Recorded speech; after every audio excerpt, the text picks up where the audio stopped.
On the broadcast tonight, as the rail union strike enters its third week on this Monday, the state-run rail operator declares it will hire 500 new railway workers to start work next month. This as train operations are running at only 70% of its normal capacity. There is a high probability that North Korea could launch a provocation early next month and even carry out a fourth nuclear test. That's according to the nation's intelligence agency. And President Park Geun-hye plans to issue special pardons to those convicted of small offenses in the course of trying to bring home the bread. The Korean leader will do so around Lunar New Year's, which falls on January 31st, 2014. This is Early Edition at 6.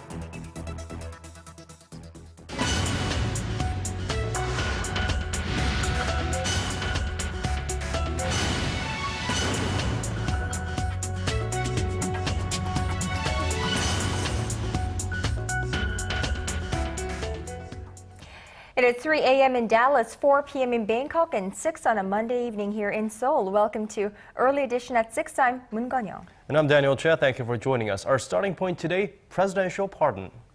Right, President Park Geun-hye is planning on spreading a little holiday cheer over Lunar New Year's this coming January by granting pardons to prisoners who committed crimes because they were struggling to make ends meet. Now, speaking at a meeting with her top secretaries on Monday, President Park said the pardons would benefit the nation and that those who were convicted of corruption or are from the leadership class of society would be excluded from this very special pardon. President Park did not pardon anyone on National Liberation Day back in August, following through on her campaign pledge to refrain from using her right to do so. Meanwhile, in response to the escalating tensions surrounding the railway strike, President Park Geun-hye has defended the government's decision to send riot police to the protest site. Korea's two rival parties have responded to the government's use of force in Sunday's raid, but each has different ideas about how to resolve the conflict. Arirang News' Kim Young-gil has more. Speaking at a meeting with her top secretaries on Monday, President Park Geun-hye stressed that the government should stick to its principles in dealing with the railway strike. 당장 어렵다는 이유로 원칙 없이 적당히 타협하고 넘어간다면 우리 경제, 사회의 미래를 기약할 수 없을 것입니다. Pundits say her comments reflect the Park administration's determination to stick to its principles and remain firm in dealing with the railway protest. Korea's rival parties had mixed reactions to a police raid that played out over a tense 12-hour period on Sunday as the rail strike rolled into its 15th day on Monday. Civic groups have since issued a series of statements denouncing the government's use of force in the raid on the headquarters of the Korean Confederation of Trade Unions, an umbrella labor group. The ruling's Henry Party has defended the police action, saying it was justified because union leaders had defied their arrest warrants. Using the police against an illegal strike is what the government ought to do to protect the rights of its citizens. The main opposition Democratic Party moved quickly to protest the raid, demanding that 3 related parliamentary committees open sessions on Monday to find a peaceful settlement to the dispute. DP Chairman Kim Hang-gil criticized the government's handling of the matter, saying the raid highlighted the Park administration's unilateral and dogmatic method of governance. The government's use of force is not legitimate when discussion can be held to resolve the situation. The DP has advocated for new legislation specifically designed to ban the privatization of the bullet train service. The Saenuri Party rejected that but proposed the two parties sign a joint resolution stating that both parties are against the privatization of Korail. Kim Young-gil, Arirang News. Now, on a different note, as part of efforts to stamp out irregular business practices in this country, the Korean government plans to prohibit so-called circular shareholding involving Korea's conglomerates. A bill proposed by a National Assembly committee on Monday would forbid major shareholders of conglomerates from controlling subsidiaries despite holding a small stake. Now, the bill falls in line with President Park Geun-hye's pledge to support the country's sustainable growth drive through fair competition and has bipartisan support. South Korea's National Intelligence Service believes North Korean leader Kim Jong-un's uncle Chang Song-taek was executed not because of an internal power struggle, but due to disputes over lucrative business projects. The agency also predicts North Korea is highly likely to carry out a provocation early next year. Our Han Daun reports. The fall of North Korean leader Kim Jong-un's uncle Chang Song-taek may not have been due to a power struggle like many had speculated. Chief of Seoul's National Intelligence Service Nam Jae-jun, while briefing the National Assembly's Intelligence Committee, said Chang apparently overstepped his bounds by getting involved in big business projects and that this was the main reason he was executed. The NI's chief explained Chang interfered in Pyongyang's most lucrative projects, mostly coal-related ones, sparking conflicts with the state's other financial agencies. Kim Jong-un ordered him to settle the disputes, but when Chang defied that order, he was executed for going against Kim's supreme leadership. As for Chang's wife and Kim Jong-un's aunt, Kim Kyung-hee, the intelligence chief said, unlike many had thought, she has no health problems, but is rather staying out of the public eye for the moment. Nam also warned of a possible provocation by the North early next year, sometime between January and March, pointing out that North Korea's artillery units are being reinforced and more military exercises are being held. Nam said Pyongyang could forge ahead with provocations targeting the South in order to shift people's attention away from the instability domestically. Nam added the reclusive state is ready to conduct a fourth nuclear test at any time. Meanwhile, the NI's chief denied all reports that some of Chang's close aides are seeking asylum in China, saying there was no truth to any of them. Han Daun, Arirang News. Now, earlier today, an alliance of opposition party lawmakers submitted a bill to the National Assembly that calls for a special probe separate from the one being conducted by the prosecution into allegations that state institutions meddled in last year's presidential election. For more on this story, we turn to our Kim Hyun-ji. A bill that calls for a special separate investigation into allegations that state agencies interfered in last year's presidential election has been submitted to the National Assembly.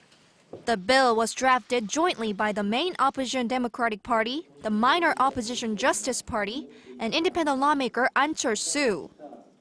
It targets the Defense Ministry, the Ministry of Patriots and Veterans Affairs, the Ministry of Security and Public Administration, and the Unification Ministry, in addition to the spy agency, whose former director is standing trial for allegedly ordering agents to post online messages to sway public opinion in favor of then-ruling party candidate and now President Park Geun-hye. In addition, the bill says civilians who are believed to have taken part in illegal activities should also be subject to a special probe. Further, the bill says the probe should target the presidential office, the spy agency, the prosecution, and the police for allegedly making attempts to downsize and conceal the results of earlier investigations and tamper with them. As for who should lead the special probe, the bill says a parliamentary committee should recommend 2 candidates and one be selected afterward. Saying President Park benefited the most from the electioneering scandal, Democratic Party leader Kim Han-gil stressed that a special independent investigation was necessary. I repeat once again that if the Park administration and the ruling Saenuri Party do not accept our proposal, they will face an even stronger resistance from the public. The ruling Saenuri Party strongly condemned the opposition's move. To say that the prosecution's probe is poor and demand a separate investigation now is an attempt by the opposition to carry this issue into next year's local elections in June and use it to their advantage. It remains unclear whether the joint bill will lead to the appointment of a special investigator, as launching a probe requires a majority of lawmakers to be in attendance in the plenary session and a majority of those voting for it. The ruling Saenuri Party holds 155 seats in the 300-member parliament. Kim Hyun-ji, Arirang News. Now, with the debt level of public companies here in Korea increasing by the year, the government has demanded the CEOs of those enterprises come up with a plan to reduce their debt and improve their management structure. Our presidential office correspondent Oh Jin-ju has the details. The total debt of Korea's 9 major state-owned companies has surged by 18 trillion won, or nearly $17 billion over the first 6 months of this year. The 9 enterprises include Korea Land and Housing Corporation and Korea Electric Power Corporation. Data released Sunday by the state-run management information provider of public agencies, Alio, shows the increase in the 6-month period is over 70% of the total growth in debt in the year 2012. Analysts say it's highly likely the debt level of these 9 companies in 2013 will exceed that of last year despite government efforts to rein in public debt. To tackle the growing debt, President Park Geun-hye has ordered the heads of major state-owned enterprises to make plans for reducing their debt and improving their management and report their plans to the government during a meeting that will be scheduled for sometime in late January. This will be her first meeting with the leaders of public firms since taking office in February. A high-ranking government official says it will serve as an opportunity to check whether these companies have done their homework and raise the alarm on lax management. The government also has plans to remove the chief executives from their posts, even if their terms aren't over, should they receive poor grades on a performance evaluation that will be conducted next September. Minister of Trade, Industry and Energy Yoon Sang-jik on Monday slammed the leaders of public firms, saying they lack an awareness of how poorly their firms are managed and the determination to cut the mounting debt. Yoon rejected a set of reform measures submitted by state-owned energy companies and asked for a more comprehensive and effective plan by next month. He made it clear that the government will replace anyone who is insincere in pushing ahead with the necessary reforms and emphasized that those people will have to hand in resignations even before the government takes action. Oh Jin-ju, Arirang News. Some rosy outlook for 2014. More than 400,000 new jobs are expected to be created in Korea next year. The Korea Employment Information Service on Monday predicted an economic growth rate of 3.8% for 2014 and a total employment rate of nearly 60%. That will be a rise of 0.3 percentage points from this year, but still far from the 70% target set by the Park Geun-hye administration before the end of her term. The news isn't all rosy, though. The report suggests that young people will continue to struggle in 2014 since the job market is likely to favor those with more experience. The number of employed people aged 55 or above increased by over 340,000 this year, while the number of young people with jobs decreased by nearly 60,000.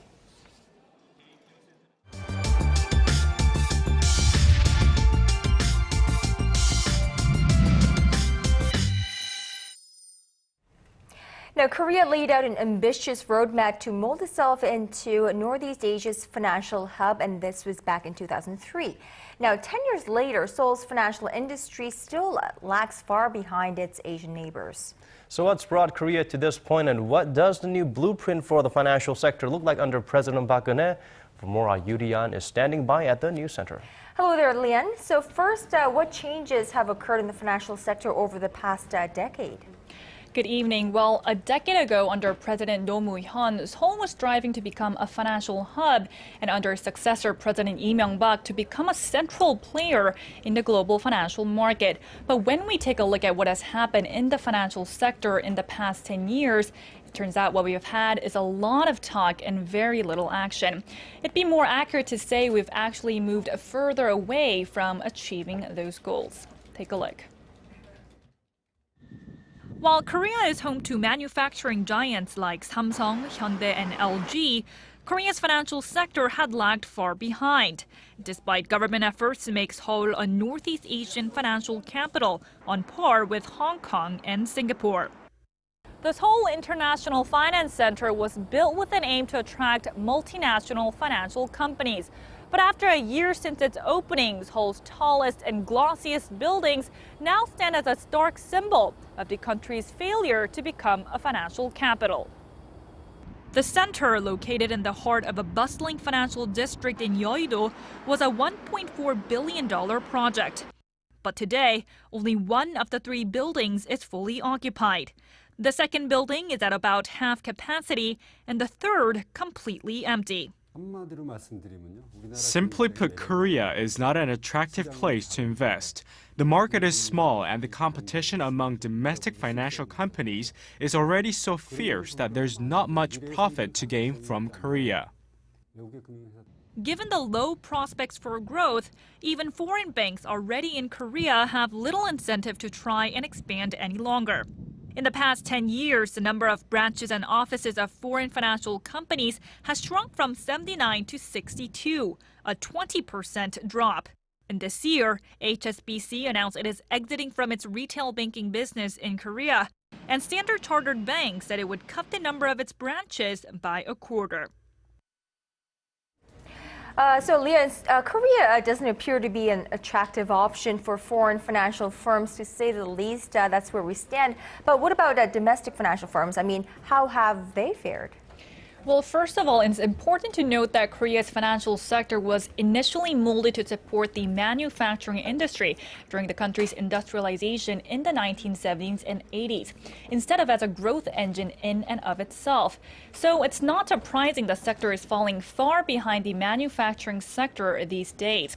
It was only after the Asian financial crisis in 1997 and 98 that financial companies really had the opportunity to grow and bolster their competitiveness. But looking back at the past decades, well, experts say they haven't done so well.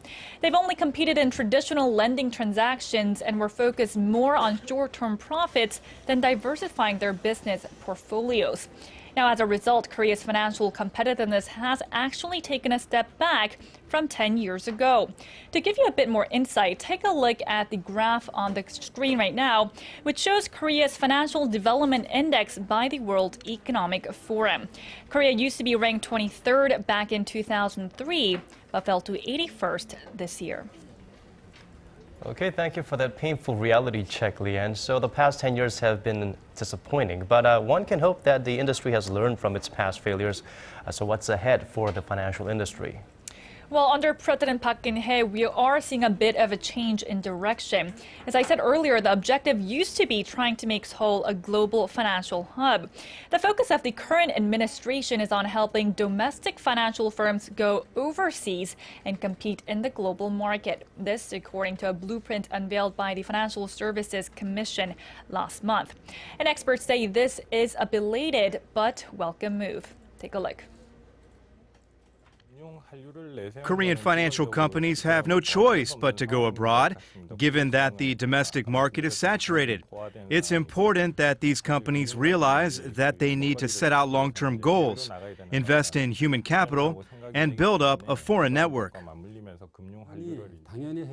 Overseas business account for only 5% of Korea's financial industry's profits. Given Korea's huge global exposure that's extremely low, it's really time for them to go abroad.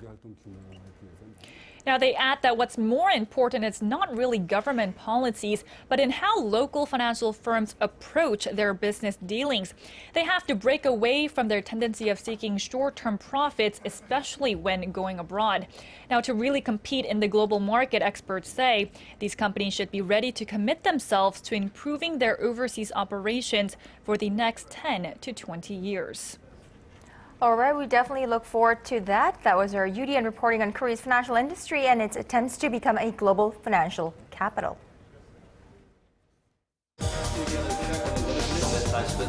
Digging deeper, getting to the bottom of stories that impact your life. Talking with you on air and online.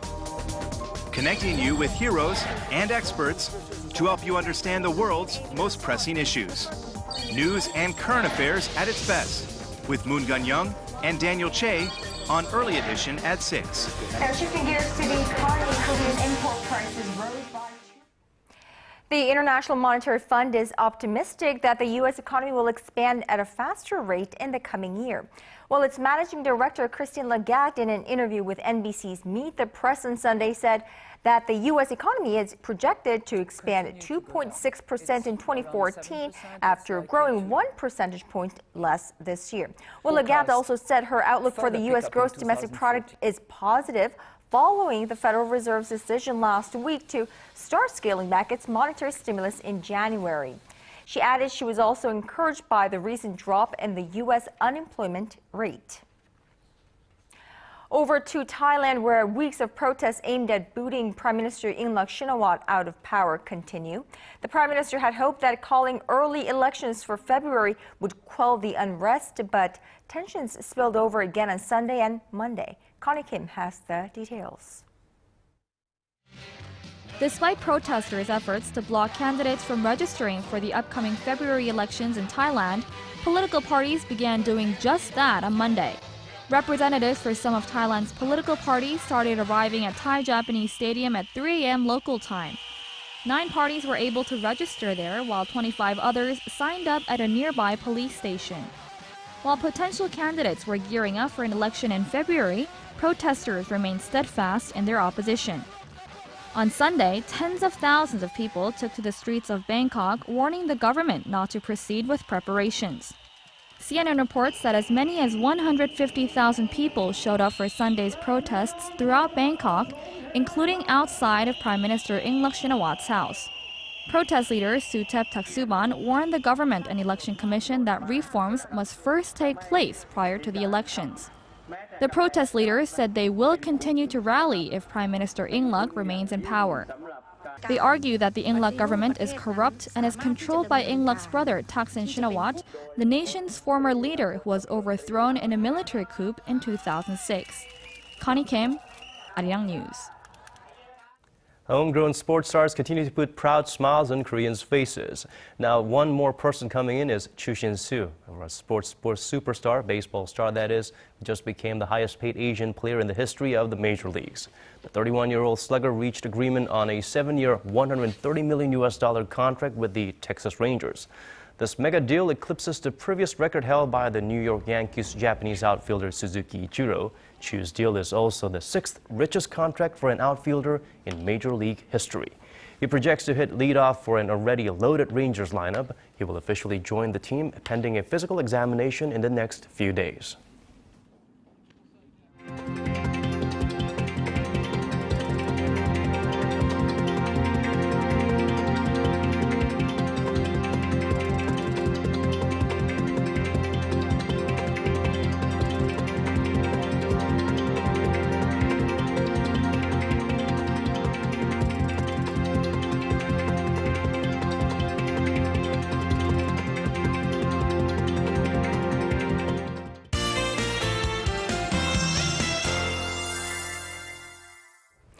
Time now to get a check on the weather conditions. For that, we go over to our Kim Bo-kyung at the Arirang Weather Center. Now, Bo-kyung, we had some mild winter weather here in Korea today for the first time in a few days, actually. But the question is, will we see a white Christmas here in Seoul? Well, Kan-young, sadly, the answer to that question is no, but we will be getting moderate temperatures. And I also hear more reasons to dampen our spirits. It might rain in some regions, right? That's right, Daniel. Showers are forecast in some regions, but not in Seoul. Taking a closer look at tomorrow's forecast, Seoul will remain without rain. However, there may be showers in some regions, especially in Jeju on the day of Christmas. So those of you in Jeju will get to have a rainy Christmas. Taking a closer look at tomorrow's readings, Seoul starts off the day at -5 degrees with a high of 5. Meanwhile, Daegu and Gwangju top out at 7. Moving on to other regions, Jeju's morning low reaches 5 degrees before hitting 9 in the afternoon. Meanwhile, Dokdo and Mount Kumgang peak at 4 and -3 degrees respectively. Well, I hope you have a wonderful Monday evening, and I'll see you after 8. Thank you for that, Bo-kyung. And that's all from us for this hour. Thank you for watching. This has been Daniel Che. And I'm Moon Gun-young. Thank you as always for being here with us. Hope you enjoy the rest of the evening, and we'll see you right back here same time tomorrow. Good night.